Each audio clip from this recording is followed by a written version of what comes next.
Salam saudaraku, mari kita kembali mendengar firman Tuhan melalui pencerahan iman. Semoga saudara pendengar diberi keteduhan hati di sepanjang malam ini dan mendapat semangat baru di hari esok di dalam menjalani aktivitasnya kembali. Mari kita berdoa. Bapa kami yang di sorga, pada kesempatan ini kami datang ke hadapan-Mu untuk mengucap syukur atas seluruh berkat dan penyertaan yang telah Tuhan berikan. Saat ini kami akan membaca sebagian firman-Mu. Biarlah firman Tuhan yang kami baca dan kami dengar malam ini dapat menjadi petunjuk bagi kehidupan kami. Kami menyadari bahwa kami orang-orang yang berdosa yang tidak layak datang ke hadapan-Mu untuk menerima janji keselamatan yang akan Tuhan berikan. Oleh karena kasih kemurahan-Mu, Tuhan mengampuni kami sehingga kami layak datang berjumpa dengan-Mu. Bukalah hati dan pikiran kami, juga persiapkanlah hati kami dengan kuasa Roh Kudus-Mu, agar kami dapat mengerti firman-Mu dengan penuh sukacita. Terimalah ya Tuhan doa kami ini yang kami sampaikan di dalam nama Tuhan Yesus Kristus kami berdoa. Amin. Bacaan firman Tuhan malam ini diambil dari kitab Matius 6 ayat 31 sampai 34. Demikian. Sebab itu janganlah kamu khawatir dan berkata, apakah yang akan kami makan? Apakah yang akan kami minum? Apakah yang akan kami pakai? Semua itu dicari bangsa-bangsa yang tidak mengenal Allah. Akan tetapi, Bapa-Mu yang di sorga tahu bahwa kamu memerlukan semuanya itu. Tetapi, carilah dahulu kerajaan Allah dan kebenarannya, maka semuanya itu akan ditambahkan kepadamu. Sebab itu, janganlah kamu khawatir akan hari besok, karena hari besok mempunyai kesusahannya sendiri. Kesusahan sehari cukuplah untuk sehari. Demikianlah firman Tuhan. Tema kita pada renungan firman Tuhan malam ini adalah Selamat tinggal kekhawatiranku. Saudaraku yang terkasih di dalam Tuhan Yesus Kristus, belenggu kekhawatiran adalah penghalang buat kita untuk dapat maju. Karena Tuhan sudah sering sekali memperingatkan kita bahwa dunia ini bukannya semakin baik, tetapi semakin kacau. Inilah yang disebut oleh para teolog sebagai krisis iman. Meskipun ada krisis iman, seharusnya iman kita tetap bertumbuh dan harus terus maju di dalam Tuhan. Setiap orang atau siapapun dia tidak dapat memungkiri bahwa memang kekhawatiran dapat datang kapan saja di dalam diri seseorang, dalam bentuk apa saja. Terlebih di zaman saat ini dengan perkembangan informasi yang semakin lugas, hingga dapat semakin bisa menjadi bias informasi yang kita dengar. Terkadang malah dapat menambah kekhawatiran kita, sehingga dapat membuat kita menjadi sulit membedakan apakah itu berita yang asli atau hanya opini yang sengaja dibuat seseorang untuk disebarkan dengan tujuan ingin mengambil keuntungan dari berita yang disebarkannya. Terkadang kisah hidup yang kita jalani sangat begitu kompleks, dan diantaranya ada juga yang mengajarkan atau memberi tips-tips bagaimana mengatasi rasa kekhawatiran itu. Di antaranya, kita harus menghindari dari kekhawatiran. Bahkan kita sampai melihat bagaimana kekhawatiran itu menular dan memberi dampak yang sangat negatif dalam perjalanan iman seseorang di dalam kehidupannya. Dari berbagai kisah hidup dan pelajaran yang dicatat dalam Alkitab, kita dapat melihat betapa bahayanya jika kekhawatiran dibiarkan berlarut-larut, sehingga dapat disimpulkan bahwa kekhawatiran itu bagaikan musuh terselubung buat kita. Sebab dapat merugikan dan memojokkan diri sendiri. Dapat memicu kita untuk mengambil keputusan yang salah. Juga membuat posisi iman kita menjadi jauh dari Tuhan. Dan menimbulkan sikap dan penilaian yang salah terhadap Tuhan juga pada sesama. Dapat menganiaya juga menghimpit pertumbuhan rohani kita hingga tidak dapat berbuah. Dan dapat menyesatkan dan menghancurkan diri sendiri. Kita sebagai pengikut Kristus tidak boleh lagi dikuasai kekhawatiran akan kebutuhan hidup kita. Karena ada Tuhan kita, Yesus Kristus, yang selalu memberi jalan keluar kepada siapa saja yang datang meminta kepadanya. Dan sebagai umat Tuhan yang hidup di zaman ini, haruslah tetap bertumbuh imannya dengan baik, hingga kita tidak sampai dihimpit kekhawatiran yang ditimbulkan dari berita yang sengaja disebarkan oleh orang-orang yang tidak bertanggung jawab. Karena Tuhan tidak ingin umatnya hidup dalam kekhawatiran, sebab yang dijanjikan Tuhan adalah hidup bebas dari ancaman kekhawatiran. Sehingga hubungan kita dengan Tuhan dapat dipelihara dengan baik, bahkan semakin baik. Tuhan ingin hidup anak-anaknya menjadi berbeda dan tidak seperti orang lain di luar Kristus, yang diperdaya oleh kekhawatiran. Bahkan Tuhan memberikan kunci kemenangan untuk mengatasi kekhawatiran itu. Kunci kemenangan itu harus dipraktekkan dalam kehidupan kita, sehingga kekhawatiran yang ada dapat dikalahkan dan disingkirkan. Tuhan memberikan beberapa kunci kemenangan atas belenggu kekhawatiran yang mengganggu. Di antaranya, 1. Menyerahkan kekhawatiran kita kepada Tuhan karena Dia berkuasa untuk memelihara hidup kita. Rasul Petrus berkata di dalam kitab 1 Petrus 5 ayat 7. Serahkanlah segala kekhawatiranmu kepadanya, sebab Ia yang memelihara kamu. Sebagai wujud nyata di dalam menyerahkan kekhawatiran tersebut adalah menyampaikan apapun yang kita khawatirkan pada Tuhan melalui doa dan permohonan dengan ucapan syukur. Nasihat Rasul Paulus kepada semua umat Filipi yang ditulis di dalam kitab Filipi 4 ayat yang ke-6 adalah, janganlah hendaknya kamu khawatir tentang apapun juga, tetapi nyatakanlah dalam segala hal keinginanmu kepada Allah dalam doa dan permohonan dengan ucapan syukur. Jika kekhawatiran yang belum diserahkan pada Tuhan, maka tidak akan pernah terbereskan dan akan tetap menyiksa dan mengganggu hidup kita.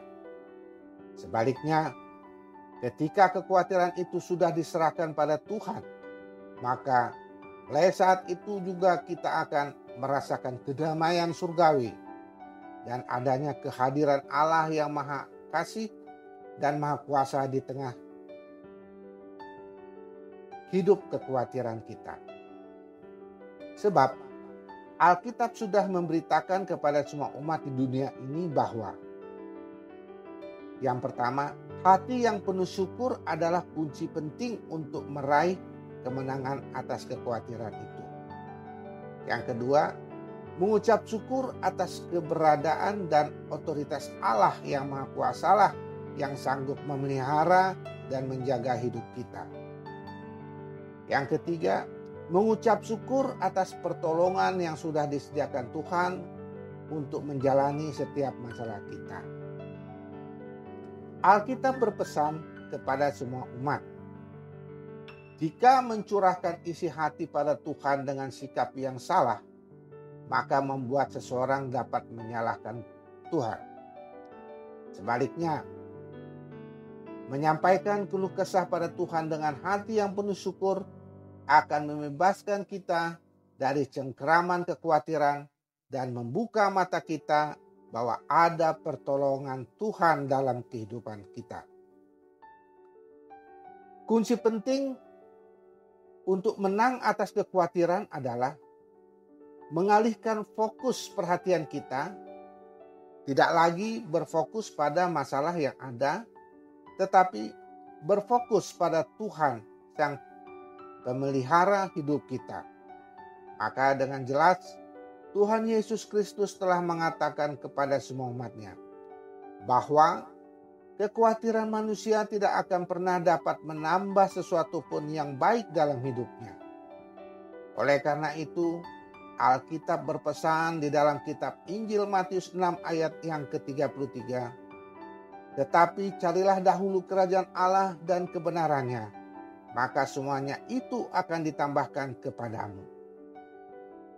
Karena kekhawatiran itu tidak dapat menambah perjalanan hidup manusia menjadi hasta lebih panjang. Seperti yang tertulis di dalam kitab Injil Matius 6 ayat yang ke-27 mengatakan, siapakah di antara kamu yang karena kekhawatirannya dapat menambahkan sehasta saja pada jalan hidupnya? Intinya, menghabiskan waktu dalam kekhawatiran tidak akan ada gunanya di dalam hidup kita. Sebab itu, jauh lebih bijak dan lebih bermanfaat untuk berhenti khawatir dan memakai waktu untuk mencari kerajaan Allah dan kebenarannya, sebab siapa yang mencari akan menemukan, siapa yang mengetuk akan dibukakan pintu, dan yang meminta kepada Allah maka dia akan mendapat.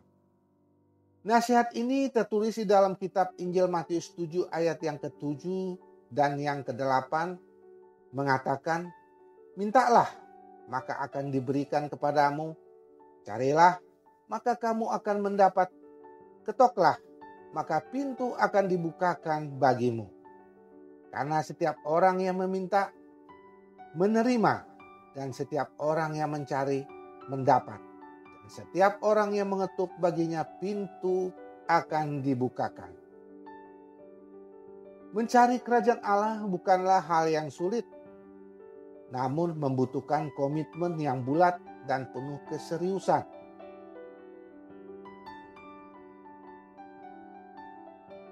Di dalam kitab Injil Matius 3 ayat yang ke-44 sampai 46 mengatakan, hal kerajaan sorga itu seumpama harta yang terpendam di ladang yang ditemukan orang, lalu dipendamkannya lagi.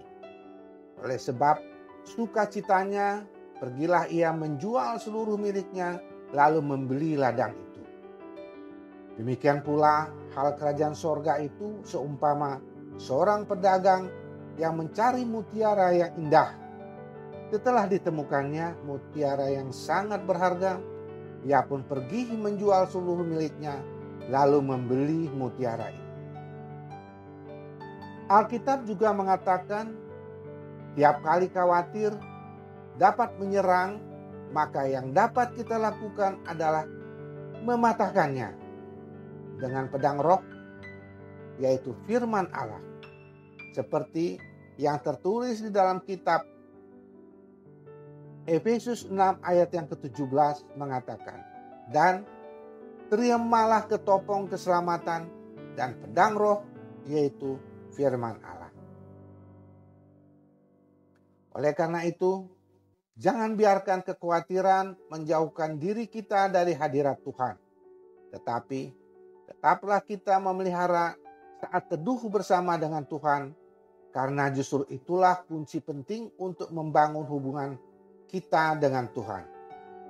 Agar kita semakin memahami kuasa dan karakter Tuhan, sehingga membuat kepercayaan kita akan janji Tuhan semakin teguh dan kokoh. Dan demikian, tidak membiarkan kekhawatiran menguasai hati kita lagi sedikit pun. Marilah kita menjalani tahun yang baru ini dengan kemenangan dan bukan dengan kekhawatiran. Amin. Mari kita berdoa. Terima kasih Tuhan atas firman-Mu yang telah Engkau berikan di malam ini. Kiranya apa yang telah Engkau firmankan bisa kami tanam di hati kami masing-masing, dan kuatkanlah kami untuk melakukan apa yang Engkau firmankan sesuai dengan kehendak-Mu. Biarlah perkataan-Mu menyegarkan jiwa kami, menghidupkan hati yang lemah dan lesu, dan membangkitkan harapan dan kasih kami kepadamu. Berkatilah hidup kami, agar kami tetap taat mendengarkan firman-Mu. Berkati hamba-Mu yang telah menyampaikan firman-Mu malam ini, agar tetap dapat menjadi pelayan yang benar di hadapan-Mu. Demikian juga kepada para pendengar pencerahan iman dimanapun mereka berada.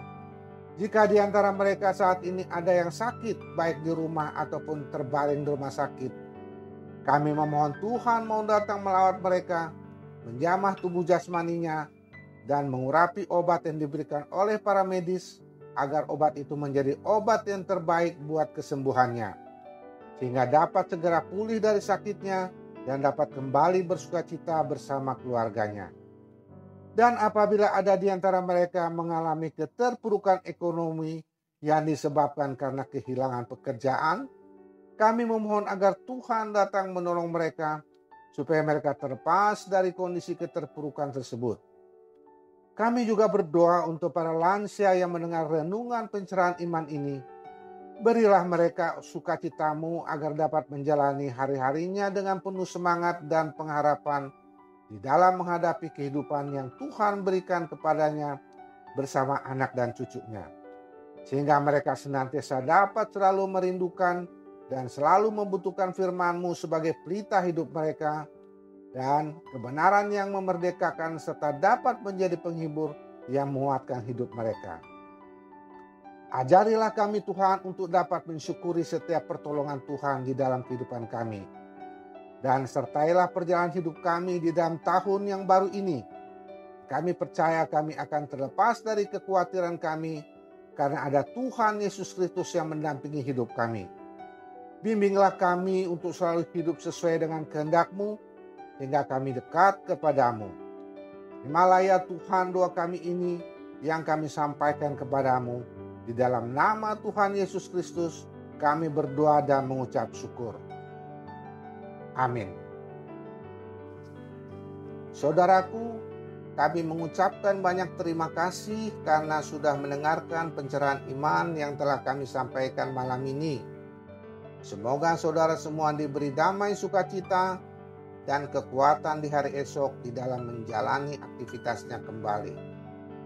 Agar pelayanan kami ke depan dapat terus berkembang dan saudara tidak ketinggalan video terbaru dari kami, maka jangan lupa saudara mensubscribe dan menekan loncengnya.